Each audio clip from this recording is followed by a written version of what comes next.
What is the longest 5 minutes you have ever experienced? Before we begin, do us a favor by clicking that like button, and subscribe to our channel for more top Reddit stories every day.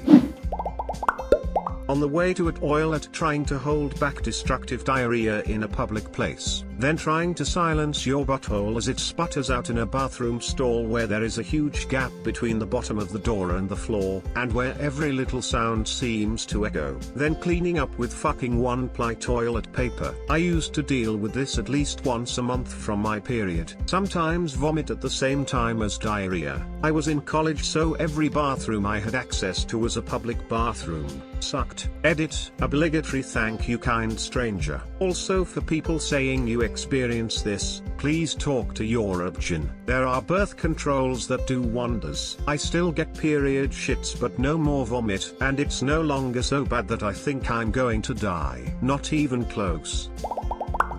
I have felt this way too many times. I'm lactose intolerant and I don't react good to caffeine, I guess. I don't really know what to call this, but it's really recent, so I've been experimenting a lot. I love me some iced lattes with almond milk, and used to drink those a lot. When I found out I'm lactose intolerant, I continued drinking it because I could. But I think the coffee thing came with it or something. So now, everyone I have lunch with assumes I can have iced lattes w almond milk, because I only tell them about the lactose, not the coffee.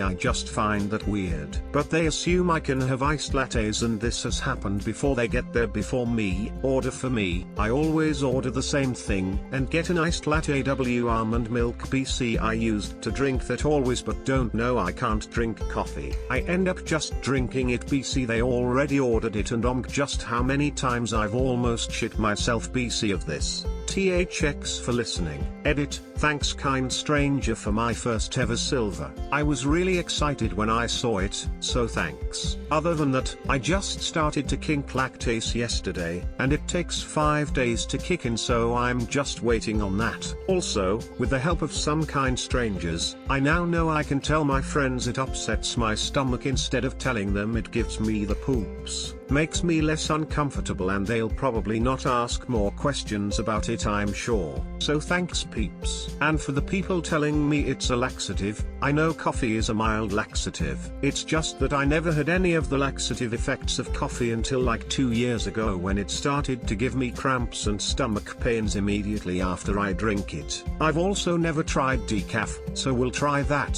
Thanks.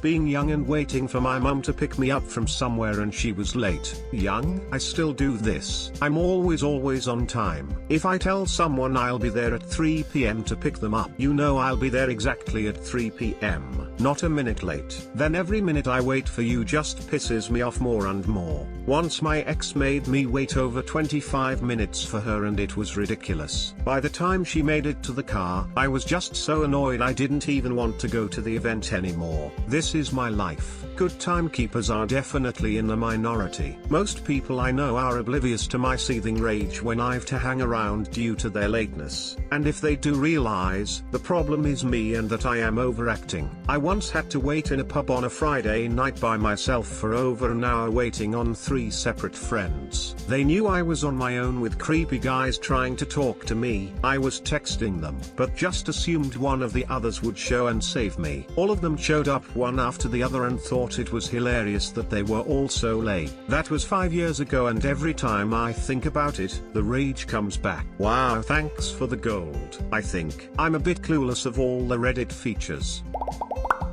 Fire department. I was acting battalion chief because the regular battalion was off for Christmas Eve. Full arrest of a 3-year-old. I arrived on scene first because I was already on the road and close. I performed CPR on the child alone in front of her family at the base of their Christmas tree for what seemed like forever before the engine and medic unit arrived. Checking the times on the dispatch sheet later, it was 4.5 minutes. 2 rounds of CPR. This was almost 5 years ago, and sometimes it still feels feels like it's happening. Damn, what an image in my head. I can see why it stayed with you. Did the child live? Sadly she did not. I'm sorry. As a peds nurse, I know your heartache. Edit. Thanks, guys. I do feel appreciated, and believe me, the good of my job outweighs the bad. I truly love what I do and couldn't imagine doing anything else. Just celebrated 31 years at the Children's Hospital.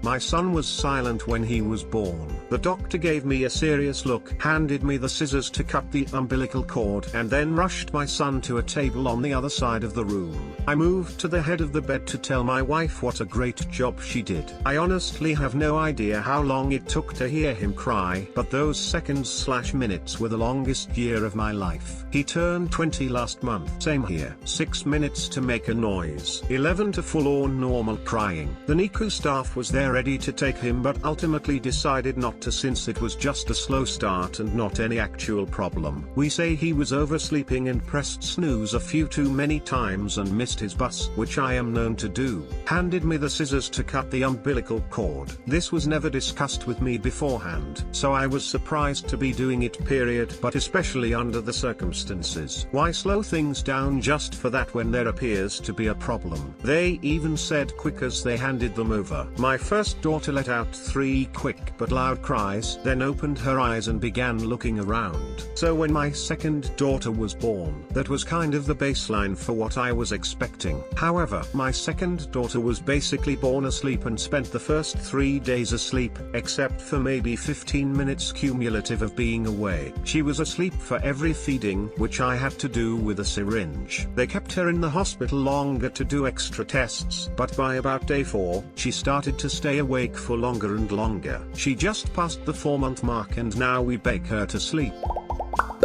I did a bungee jump off the Vertsaska Dam in Ticino, Switzerland. Link. It's famous for being in the opening scene of GoldenEye. The jump itself was amazing, but as I bounced up and down after the initial jump, my body rotated and the bungee cord kind of corkscrewed around my legs a couple of times. When the vertical motion finally stopped, I was hanging over a huge drop with a rocky riverbed below, and the cord wrapped right around my legs, giving the impression that it was all that was holding me up. The operators were shouting at me to remove my ankle from the twisted cord so that they could pull me back up. My rational mind knew that I was securely fastened at the hip, but the tension of the cord on my ankle made it feel like I depended on it and that I would fall to my death the second I unwrapped it. I was physically unable to unwrap my ankle for a full 5 minutes while the guys shouted down from the top of the dam, upside down, blood rushing to my head the whole time. Eventually, I found the courage to unwrap my ankle and everything was fine, but man, that was the longest, most horrible 5 minutes, upside down and being asked to go against every instinct of survival.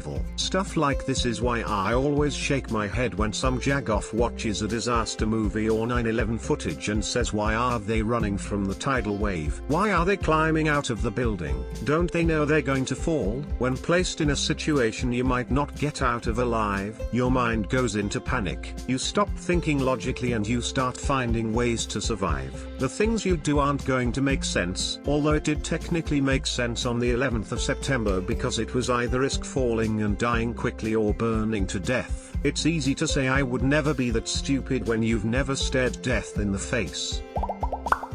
My mom was terrible for this. What's worse is she would actually go back with no sense of urgency. I'd get up to the front, all our stuff on the belt near the cashier, her nowhere in sight. So I'd turn to the person behind and say like, you can go next, and this would happen for several people. After 3 people it would feel silly. After 4, downright embarrassing. I'd keep looking behind scanning for her but she's nowhere in sight. Then suddenly she'd re-emerge from the aisles with the dirtiest look on her face. After we'd leave she'd say sternly, I was coming. You didn't have to let someone go ahead. I would have been there right in time to pay. She was angry that she had to wait for the person ahead to finish their items being scanned, then pay, then wait through her items being scanned, then pay. I'd reply with, actually, I let several people go ahead cause you weren't there. I couldn't hold back the line, even if I wanted to, and actually I wouldn't even if I could, because that would be seriously rude to everyone who waited their turn. Then, she'd yell at me for talking back. We had this argument all the time.